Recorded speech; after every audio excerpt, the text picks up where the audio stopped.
Hello everyone, আশা করি তোমরা সকলেই ভালো আছো। আজকে আমরা প্র্যাকটিস প্রবলেম হিসেবে আর্মস্ট্রং নাম্বার চেকিংটা দেখব। সো আর্মস্ট্রং নাম্বারটা আসলে আবার কি? তো আমরা যদি একটা নাম্বার প্রথমে নিয়ে নিই, সো ধরলাম 153। এই নাম্বারের প্রত্যেকটা ডিজিটকে কি আমরা এক্সট্রাক্ট করা শিখছি না? কি করলাম? 1 পাইতে পারি, 5 পাইতে পারি, 3 পাইতে পারি, তিনটা আলাদা আলাদা ডিজিট। ওকে, বুঝলাম। এইবার এই 153-র প্রত্যেকটা ভ্যালুকে যদি আমি কিউব করি, সো 1 কিউব, 5 কিউব, 3 কিউব, এগুলোকে কিউব করলে রেজাল্ট হিসেবে কত আসে? 1 এর জন্য 1ই আসে, 5 এর জন্য 125 আসবে, এবং 3 কিউবের জন্য আমাদের এখানে ভ্যালু আসবে 27। এবার এই প্রত্যেকটা ভ্যালুকে যদি আমি সাম করি, তাহলে দেখি তো আমাদের কত আসে রেজাল্ট। ফাইনালি এটাকে যদি সাম করি, 126 সাথে 27 যোগ করলে আমাদের 100, হ্যাঁ 153 আসতেছে। এখন আমাদের মেইন নাম্বারটা কত ছিল? 153। সো দেখো, এই দুইটা ভ্যালু কি এখন ইকুয়াল হয়ে গেছে না? তার মানে আমরা প্রত্যেকটা ডিজিট এক্সট্রাক্ট করলাম, করে তাদেরকে কিউব করলাম, কিউব করে তাদেরকে আবার সাম করে দিচ্ছি। সো যখন এই সাম করে দিলাম, আমরা ফাইনালি এই দুটো ভ্যালুকে এখন ম্যাচিং পাচ্ছি না? সো যখন এইটা ম্যাচিং হয়ে যাবে, তখন এইটাকে কিন্তু আমরা একটা আর্মস্ট্রং নাম্বার বলতে পারি। সো এই জিনিসটা আমরা কিভাবে আমাদের লুপ ইউজ করে এই প্রবলেমটা সলভ করতে পারি? সো আগে আমরা কি দেখছিলাম? আমরা প্রত্যেকটা ডিজিটকে আলাদা আলাদা করে বের করতে পারি, সেই কনসেপ্টটা ইউজ করি। তার আগে চলো তো আমরা এই যে যে সামটা বের করলাম, সেই সামটা রাখার জন্য আমরা একটা ভ্যারিয়েবল ইনিশিয়ালাইজ করে নিই, সাম ইকুয়ালস টু 0। এবং আপাতত কি করতেছি? আমাদের এইটা ছিল, ধরো হচ্ছে আমাদের ডিজিটটা, তো ডিজিট ইকুয়ালস টু 153 ছিল। আমরা এবার কি করতেছি? এক্স এর মধ্যে ওই ডিজিটটা আপাতত স্টোর করে রাখলাম। এবার কি করবো? ডিজিটটাকে সেই আগের মতো নাম্বার বের করার জন্য আমরা কি করছিলাম? প্রত্যেকবার আমরা 10 দিয়ে মড করতেছিলাম এবং ভাগ করতেছিলাম।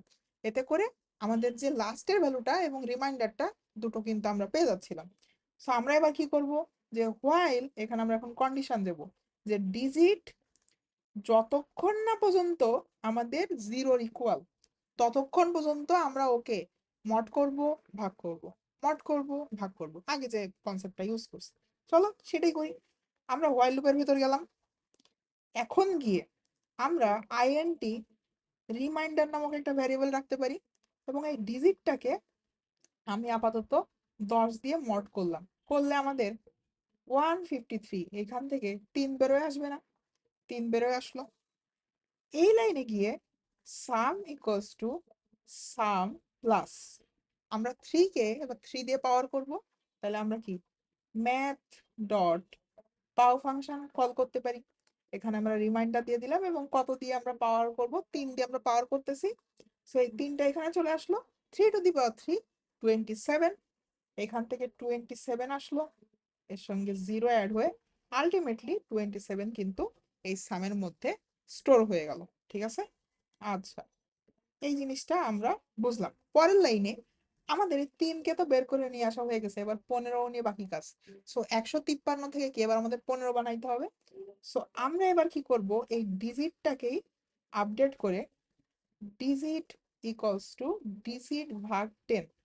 তার মানে ডিজিট 153 ছিল, ওকে 10 দিয়ে ভাগ করে আমরা শুধু 15 বানাই দিলাম এখন। ঠিক আছে? এই লাইনের পরে এইটা এখানে এসে আবার চেক হবে, এসে দেখতেছে নট ইকুয়ালস টু 0। তখন আবার এই 5 এবার এক্সট্রাক্ট হয়ে বেরোয় আসলো, তখন 5 কে 3 দিয়ে পাওয়ার করলাম, করে আমাদের 27-এর সঙ্গে 5 টু দি পাওয়ার 3 করলাম, তার মানে 27 প্লাস 5 টু দি পাওয়ার 3। এখান থেকে আমরা আলটিমেটলি কত পাচ্ছি? 152 আমাদের সামের মধ্যে স্টোর হয়ে যাচ্ছে। এবং লাস্টে যখন আমাদের 1 ছিল, 1 টু দি পাওয়ার 3 হলো, এর সঙ্গে আর 1 যোগ হলো, আলটিমেটলি আমাদের সামের মধ্যে শেষ পর্যন্ত 153 স্টোর হয়েছে, এইটুকু আমরা বুঝলাম।